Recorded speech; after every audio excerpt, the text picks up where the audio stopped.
할렐루야. 오늘도 우리에게 귀한 생명 주시고 또 복된 하루를 시작하신 살아계신 우리 주님께 귀한 영광과 감사 올려드립니다. 토요일 아침입니다. 계속되는 아침 말씀 묵상 이어가도록 하겠습니다. 오늘 본문 말씀은 예레미야서 28장 1절부터 17절까지의 말씀입니다. 이제 예레미야 28장으로 넘어와서 1절부터 17절까지의 말씀을 오늘 함께 나누면서 주님 주시는 귀한 은혜를 우리가 나누도록 하겠습니다. 먼저 오늘 본문에 나타나는 중요한 흐름을 우리가 몇 가지 살피고 그리고 말씀을 보도록 하겠습니다. 오늘 본문에서는 이 거짓 선지자의 대명사죠. 이 하나냐에 대해서 말씀을 하고 있습니다. 이 하나냐는 예레미야와 마찬가지로 베냐민 지파에 속한 사람이었습니다. 그러나 그 두 사람이 하던 일과 그리고 그 두 사람의 운명은 완전히 반대되는 큰 차이가 있는 그런 삶을 살게 됐죠.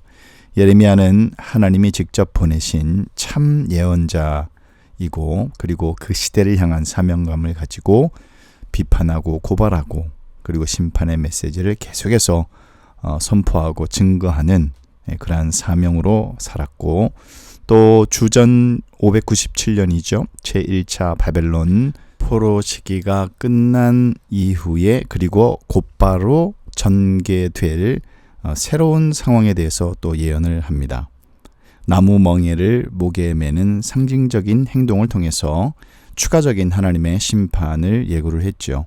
그리고 자신이 목에 맨 그 나무 멍에는 바벨론에 항복하고 바벨론 왕을 섬겨야지만 살 수 있다라는 하나님의 계획을 상징하는 것이기도 했습니다. 또 예루살렘에 남아있는 성전 물품과 기구들 역시 이제 다 약탈당하게 될 것이라는 그러한 메시지도 선포를 했습니다. 그래서 예레미야는 하나님의 도우심으로 수많은 위기를 극복하고 나중에는 유다 피난민들과 함께 이집트까지 이제 동행을 하는 그러한 삶을 살게 되죠. 예레미야에 반해서 하나냐는 예레미야가 선포한 메시지와는 정반대되는 메시지를 그는 선포를 합니다.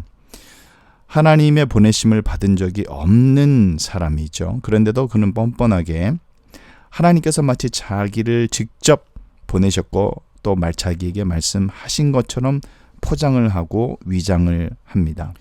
그러니 그의 입에서 나오는 메시지는 하나님께서 더 이상 심판하지 않을 것이고 그리고 바벨론의 포로로 잡혀갔던 사람들이 단 2년 만에 다시 고국으로 돌아올 것이고 마찬가지로 성전 물품과 기구들도 유다 땅으로 다시 돌아올 것이라는 그러한 거짓된 희망을 백성들에게 선포를 한 것입니다.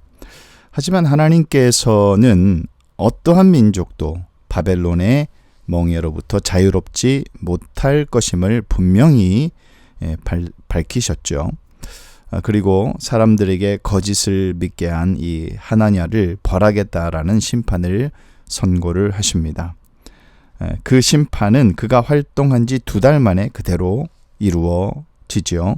죽음의 형벌을 면치 못한 하나냐가 불행한 최후를 맞이하게 됩니다. 그래서 우리는 이러한 것을 보면서 오늘 말씀 속에서 하나님의 말씀을 대하는 우리의 태도가 어떠해야 하는지를 좀 살펴보는 이제 그러한 시간이 되었으면 좋겠습니다. 자, 그러면 1절부터 한번 말씀을 보도록 하겠습니다. 1절에 보니까 이 하나냐에 대한 백그라운드가 나오죠. 기브온 아술의 아들이다 그랬습니다. 그가 이제 설교를 하기 시작합니다. 기브온 출신입니다. 그리고 아버지 아술에 이어서 제사장이 된 인물입니다.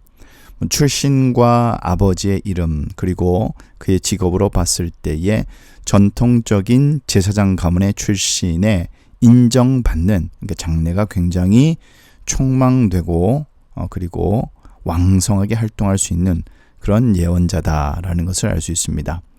예레미야도 역시 제사장 출신이죠. 그래서 예레미야와 견주어 봤을 때도 전혀 손색이 없는 그러한 이력을 가지고 있습니다. 그렇지만 그가 전한 메시지는 하나님으로부터 온 것이 아니라는 것이 중요합니다.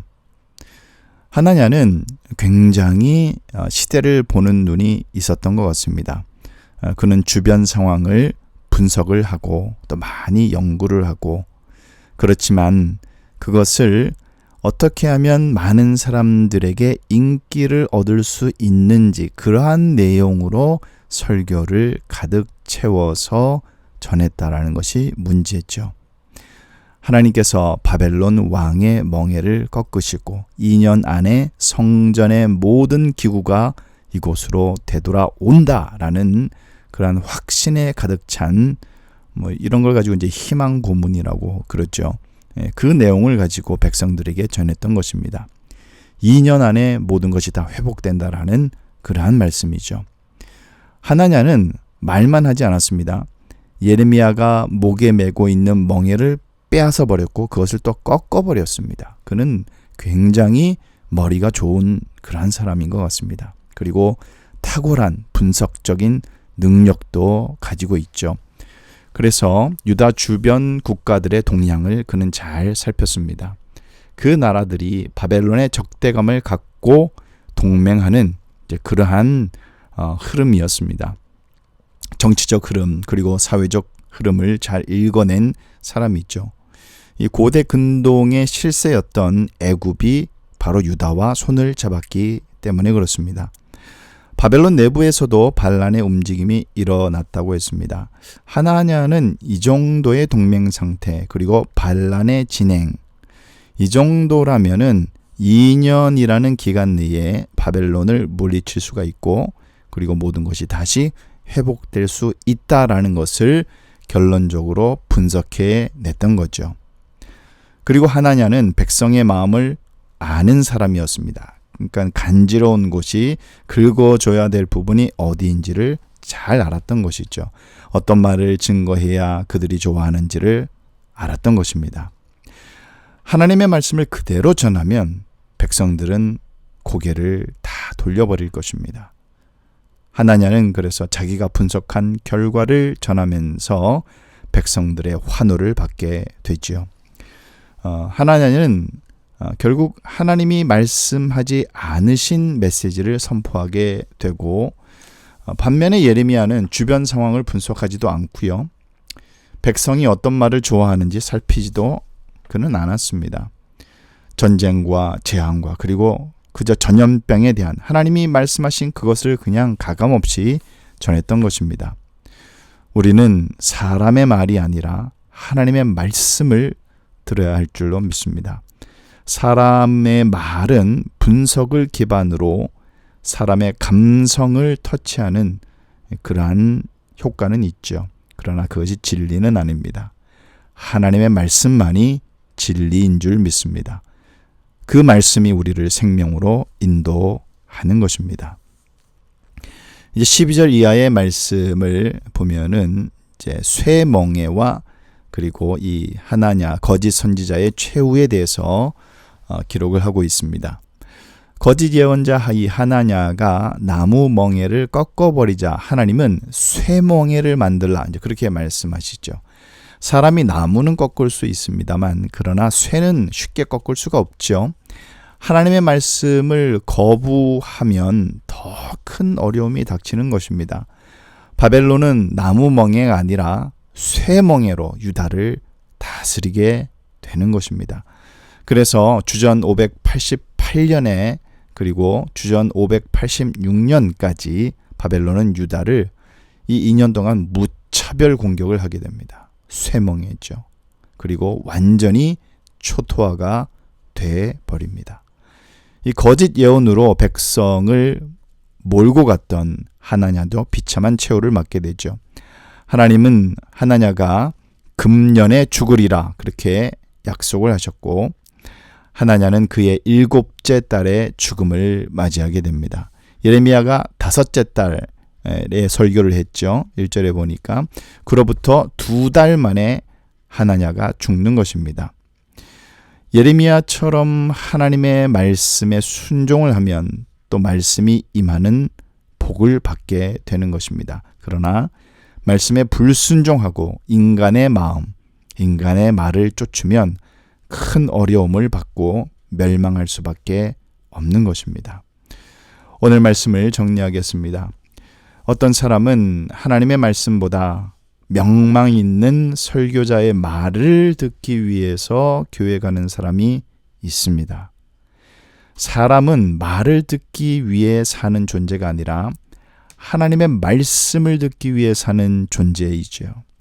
사람의 말을 들으면 영혼은 말라갑니다. 그러나 하나님의 말씀을 듣게 되면 영혼의 충만한 은혜를 얻는 것입니다.